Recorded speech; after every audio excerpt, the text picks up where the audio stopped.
There is an explanation for almost everything we find in the historical record. For most architectural anomalies, most engineers agree.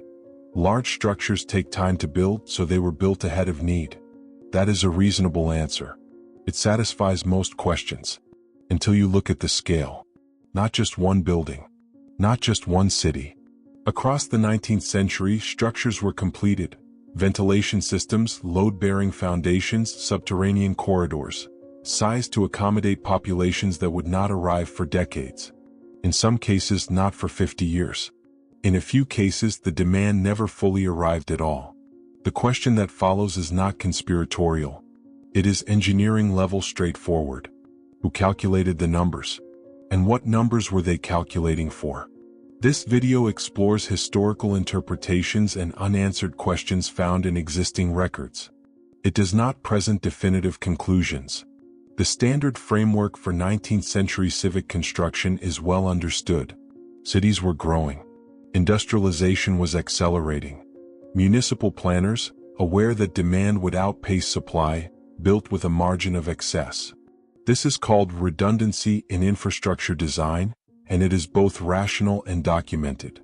Engineers have practiced it for centuries. That explanation holds. It holds for a buffer of 10%. It holds a generous stretch for 20%. It does not explain chambers designed for 10 times the daily throughput of the population that existed at the time of construction. It does not explain ventilation shafts in underground structures completed in the 1860s and 1870s, engineered to a standard not required by the technology of that era, technology that wouldn't become relevant until the early 20th century, when electric transit systems made mechanized air circulation necessary for the first time. The shaft was ready. The technology arrived 30 years later. In the northeastern United States, during the mid-1800s, a wave of civic infrastructure development produced underground chambers, transit corridors, and load-bearing arched systems of a type that historians have generally attributed to forward-thinking urban planning. Boston's early transit infrastructure, for example, was built beginning in the 1890s, and is often cited as evidence of confident civic ambition. That is accurate. What receives less examination is the foundation preparation that preceded visible construction by years, and in some surveyed sections by decades. Foundation work is not glamorous. It does not appear in popular histories. But engineers know something that historians sometimes overlook.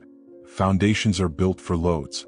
If a foundation is engineered to carry a structure far larger than what was built above it, either the plans changed or the plans were drawn for something else. In several documented cases across New England, the load-bearing specifications of subsurface infrastructure were calculated at capacities that would only become meaningful in the mid-20th century. Contemporary engineering analysis, available in structural history literature, notes these specifications without fully accounting for why they were present. The standard explanation offered is conservative planning. Conservative planning operates within known parameters. These specifications exceed known parameters by margins that structural historians classify as unusual. Move further into the record. The chambers themselves. Not the transit corridors, those have well-documented construction timelines, but the ancillary chambers. The rooms that open off the main arteries of subsurface infrastructure and appear, in original survey documents, without stated purpose. They are not storage rooms by specification. Their ventilation and drainage are inconsistent with storage. They are not shelter rooms. The access geometry does not match defensive or civilian refuge design. They appear in surveys. They are dimensioned. They are listed. Their purpose is not listed. Researchers working in municipal archive collections, particularly those focused on the period between 1840 and 1890, have noted this pattern with increasing frequency in recent years. The chambers are not mysterious in the dramatic sense. They are simply present in the documentation, built to a clear specification, and then absent from any functional record. Something was anticipated that required these rooms. What was anticipated is not stated. Let us consider what ahead of demand actually requires. An engineer designing infrastructure ahead of demand must have a demand projection. That projection must come from somewhere. A population estimate, a growth model, an economic forecast. These are rational tools. They produce rational outputs. When the infrastructure built exceeds those projections, not slightly, but by an order of magnitude, one of two conclusions follows. Either the projections were wrong in a direction that has never been adequately explained, or the projections were drawn from a source that is not visible in the standard record. Neither conclusion is inherently alarming. Records are incomplete. Sources are lost. Projections from the 1850s were often informal, verbal, undocumented. But the pattern is not local. It is not confined to one city, one decade, one region. Across the documented infrastructure of the mid to late 19th century, in urban centers across the northeastern corridor of the United States and, as we will examine, in parallel systems across the United Kingdom, a consistency emerges that is difficult to explain by coincidence of planning philosophy alone. The scale of preparation was not random. It was calibrated. To what, exactly, it was calibrated, that question does not have a simple answer in the existing record. What it has is a pattern. And that pattern, as some researchers have begun to argue, is not simply a feature of ambitious municipal governance. It may be a signature of something the record has not yet fully named. Patterns, in isolation, can be explained. A single city with oversized infrastructure is an outlier. 2 cities with matching anomalies is a coincidence. 3 cities, across 2 continents, with near-identical dimensional specifications in subsurface chambers built within the same 30-year window, that is no longer a coincidence in any statistical sense. That is a pattern. And patterns, by definition, require a source. Begin with the United Kingdom, because the documentation there is older, deeper, and in several cases more precise than its American counterparts. London's subsurface infrastructure development accelerated dramatically in the mid-19th century.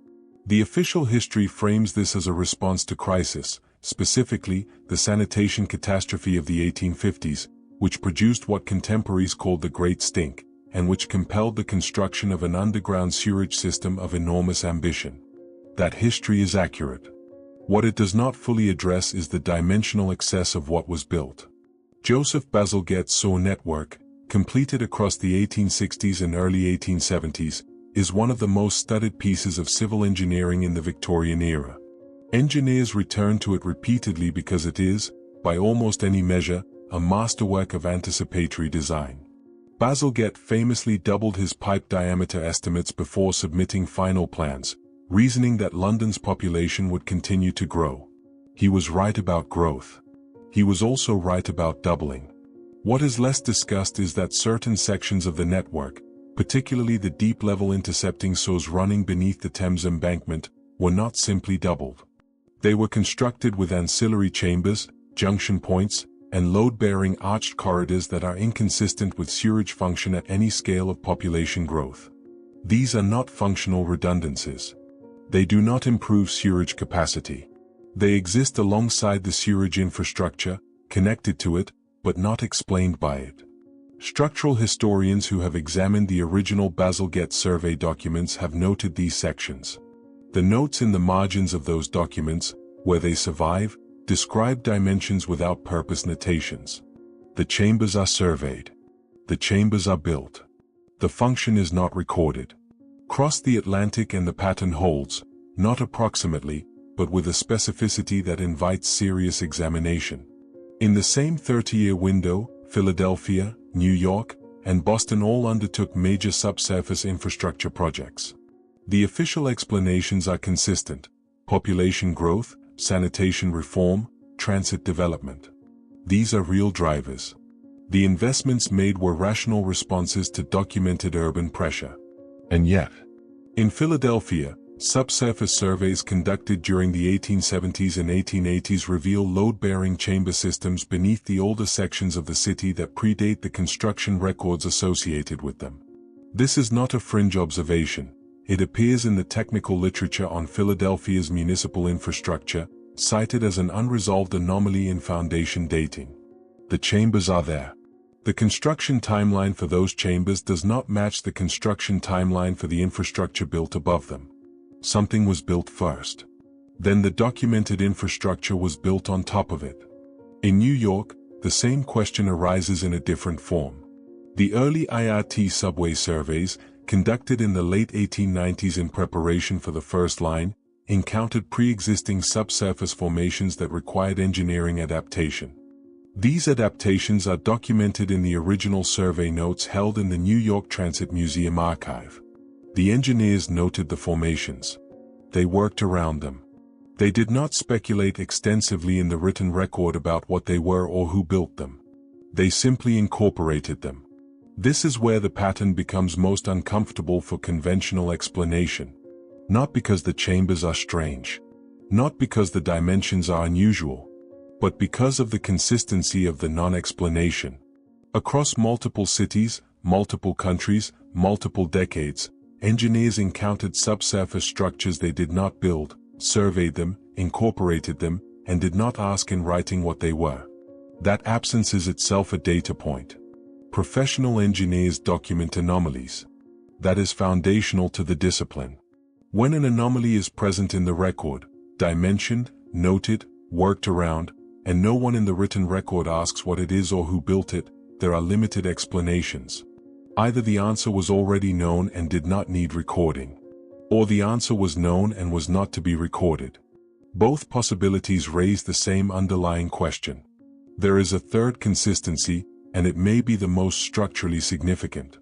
Infrastructure, in the 19th century, was built in sequence. Demand arrived. Assessment followed. Funding was secured. Construction began. This is the documented pattern for almost every major civic project of the era. It is logical. It is how investment works when demand is the driver. But in a specific category of subsurface infrastructure, the chambers, the corridors, the overspecified junction systems, the sequence is inverted. The infrastructure arrived before the assessment, before the funding documentation. In several cases, before the population that would have justified it existed in those cities at all. In structural terms, this is called infrastructure before demand. It is not unheard of. Rail speculation in the American West produced plenty of lines laid ahead of any realistic passenger base. But rail speculation was driven by land value incentives that are fully documented. The speculators are named. The incentive structures are in the record. For the subsurface chambers, the incentive structure is not in the record. The commissioners are not always named. The funding sources, where traceable, lead to institutional bodies whose own records are incomplete or, in several cases, catalogued but not yet fully digitized and made accessible. The money came from somewhere.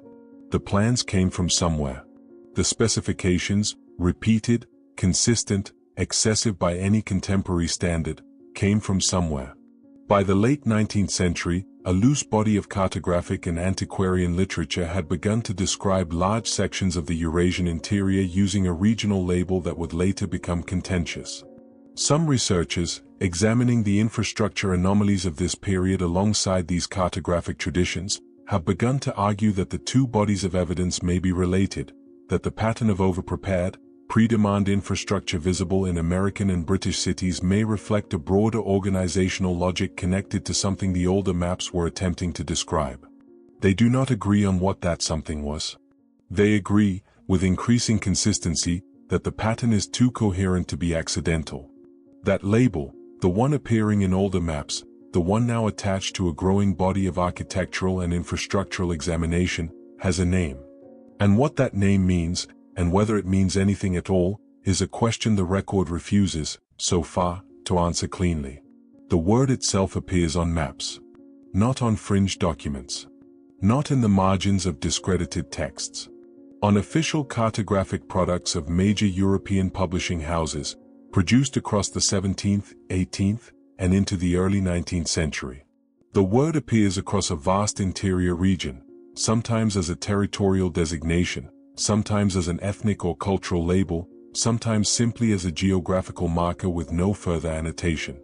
The word is Tartaria, or, in its Latinized form, Tartary. It is important to be precise about what this means, because the precision matters more than almost anything else in this discussion. Tartary, in the cartographic tradition, was not a unified political entity in the way that France or the Ottoman Empire were unified political entities. Most mainstream historians describe it as a loose geographical designation, a European cartographer's shorthand for the vast, sparsely documented interior of Eurasia, stretching from the Ural Mountains eastward toward the Pacific, and southward into Central Asia. The people living in these regions were diverse. Their political structures were diverse. The label, many scholars argue, was always more a European projection than an accurate description of any coherent civilization. That is one interpretation. It is a credible interpretation. It is the dominant interpretation in academic historical geography. But there is a second interpretation, and it appears with increasing frequency in architectural research communities, in infrastructure history forums, and in a growing body of amateur scholarship that, whatever its limitations, has produced questions that professional historians have not always found easy to dismiss. The second interpretation suggests that Tartary was not simply a cartographic convenience. That the label persisted across 2 centuries of European mapmaking, appearing with remarkable geographic consistency across publishers who had no coordinating relationship with one another, because it was describing something real. Not necessarily a centralized empire. Not necessarily a single government.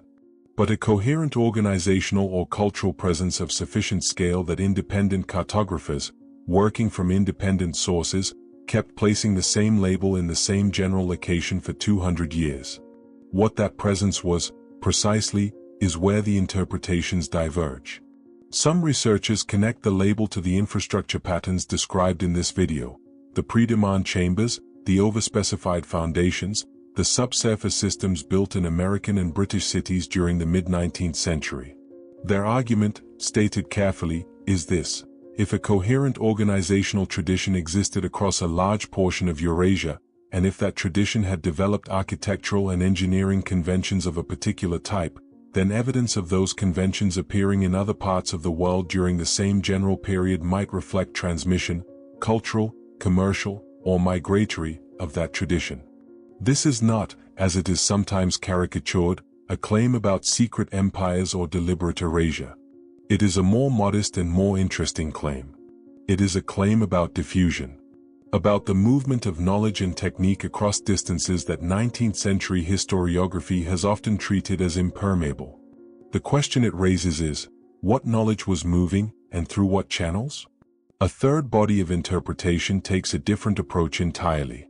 Rather than connecting Tartary to the infrastructure anomalies directly, some researchers in architectural history argue that the anomalies reflect a reset, not of civilization in any dramatic sense, but of institutional memory.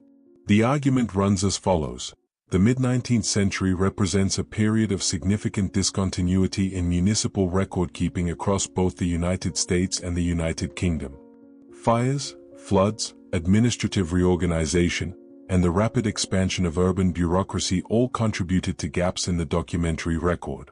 Infrastructure that was built, surveyed, and incorporated into new systems may have had its original documentation lost, destroyed, or simply not transferred to successor institutions. In this interpretation, the chambers are not mysterious because they were built by an unknown civilization. They are mysterious because the people who built them, ordinary contractors, municipal engineers, city planners, produced records that did not survive the institutional turbulence of the era. The absence of explanation, in this reading, is an archival problem, not a historical one. These interpretations do not resolve into a single answer. That is not a failure of the research. That is the current condition of the evidence. What can be said with reasonable confidence is this: a consistent pattern of over-prepared subsurface infrastructure exists in the documented record of the mid to late 19th century across multiple cities in the United States and the United Kingdom. That pattern is noted in technical literature. It is not adequately explained by the standard framework of anticipatory civic planning alone. The dimensional specifications, the timing anomalies, the presence of structures that predate their documented construction contexts, these are observations in the record, not interpretations imposed upon it.